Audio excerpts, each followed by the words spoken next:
Hello everyone and welcome to another Top 5 Records video.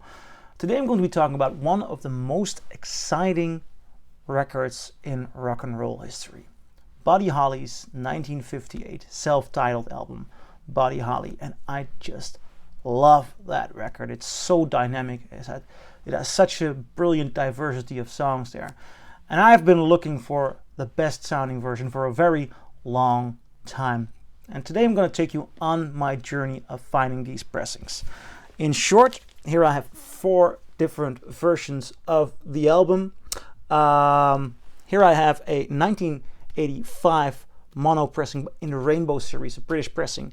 I include that because it's the first pressing I found, and it's one I find more often in record stores. This is the one I come across most, so it's a good reference point.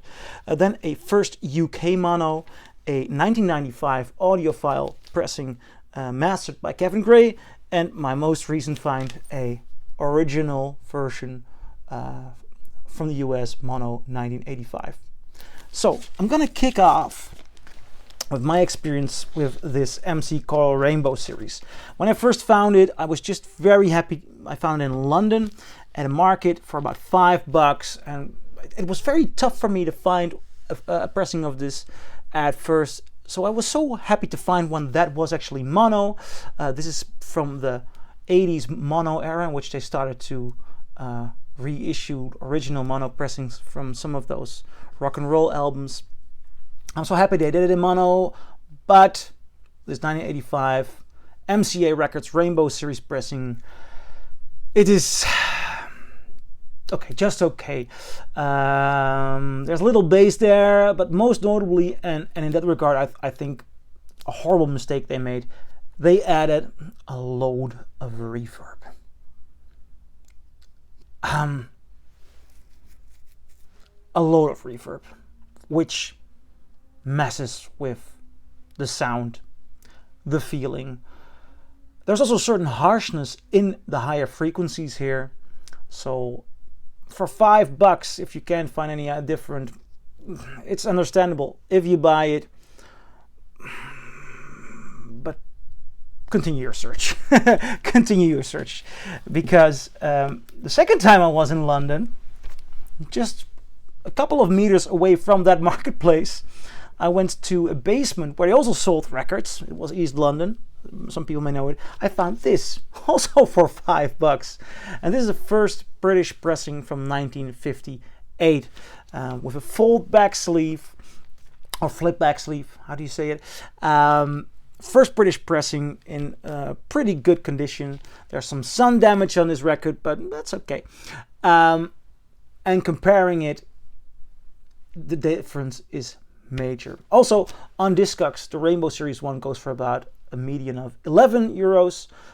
This one for about €16. Those extra €5, which I, by the way, didn't pay because I paid £5 for both of them, makes all the difference. The sound here is really, really good. There's a beautiful definition in his voice. I love the representation of the higher frequencies here, especially after hearing what they've done to the other one. Not those added reverbs, not at all. This is just a beautiful, gorgeous, direct presentation of this record. The bass is more present than on the 1985 one. It sounds less flimsy. I mean, for $5 you can't go wrong, but for a median of $16 on Discogs, this really, really is a marvelous sounding pressing. But still, I had to continue. I love this album, so the quest continues. And a friend of mine actually bought this one. This is the 1995 MCA's Heavy Vinyl reissue. What's interesting about it? Well, this is an audiophile series, and they took quite a lot of effort in getting it right. There is an inner sleeve. Well, as a matter of fact, it's a gatefold. That is fun. We have a thick cardboard inner sleeve with some words by Michael Fremer, the editor of The Tracking Angle, a contributed editing to Stereophile, and sometimes Michael Fremer even responds to this channel, which I truly love. He's one of my heroes. Now, this is mastered by none other than Kevin Gray. Take a look at the label, and yeah, I'm not gonna read it out loud. Then you should buy the record, or perhaps Michael Fremer will repost it under this video. This is incredible. I can't say anything else. The sound of this audiophile pressing is just stunning. It is louder. It's a lot louder than the other two. It has more clarity. It is an incredible representation of the highs, of the lows. The detail here is beautiful. Equalizing wise, it sounds a lot like what has been done before. There's no strange messing around. It is just a great, spectacular clarity, definition. Brilliant job by Kevin Gray.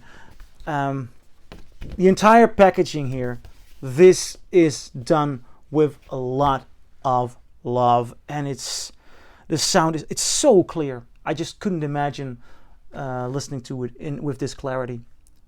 Superb pressing, and that for a median on Discogs of 27 bucks.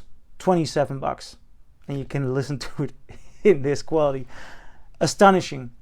Why continue to search? Well, there is an element of history there. And 1.5 weeks ago or 2 weeks ago, I found here in a shop in the Netherlands, in Amsterdam, a first US mono pressing, which is rare to find. I never saw one before. I traded in a MoFi box from I had here from Blood, Sweat and Tears, because I prefer the sound of the Analog Productions pressing. I prefer the sound of the US original there. I should have done a video about it, but perhaps I'll do it someday. I traded in for this beautiful copy. Sleeve is not near mint, but the vinyl itself is near mint. And my experience listening to this for the first time late at night is this is stunning. It is slightly less loud than a 1995 audiophile. It sounds incredible. It features slightly more distortion than the 1995 one, especially in the higher frequencies. It has a directness and a freshness in texture, though, that is unbeatable. Honestly, though, the Kevin Gray master has slightly more clarity and definition, though this is, especially for its time, an incredible, clear, dynamic, gorgeous sounding version. When I listened to this late at night with a mono needle, it was as if stepping into a time machine, and you had such a beautiful, direct, full, warm, incredible dynamic representation of a brilliantly produced album. I think this is the best produced rock and roll album, with perhaps the best writing on it, and it's just stunning. It's taken things over. This one goes though for a median of 47 bucks, and well, with a median of this and this age, you're not likely to find it in this shape. So what do I advise here? What is the winner? I think it's tough to choose and pick a winner in this case, because the Kevin Gray reissue is just stunning, incredible clarity, incredible definition, and on that regard, it should win. On the other hand, there is this original mono, which also has the nostalgia factor. Well, I wasn't there, but nostalgia just travels. The historical value, and it is overall a superb, incredible pressing, which sounds a little harsher. It doesn't have the exact same definition. It does have a fascinating texture here. I will probably put on the original US more often here, but it's more expensive. If you can find one of those Kevin Gray masters, please go ahead, buy it, because it's stunning and it's the most clear, best defined version of this record. I prefer the texture of the original, but I'm gonna listen to both anyway. The other two, I think I can sell off. Though in any instance, if you find a first UK mono, be happy because it comes close. It comes really, really close. It's a beautiful pressing. Just leave the Rainbow series behind. Well, I'm curious what you think. Please leave a comment below and I'll see you in my next video. Bye.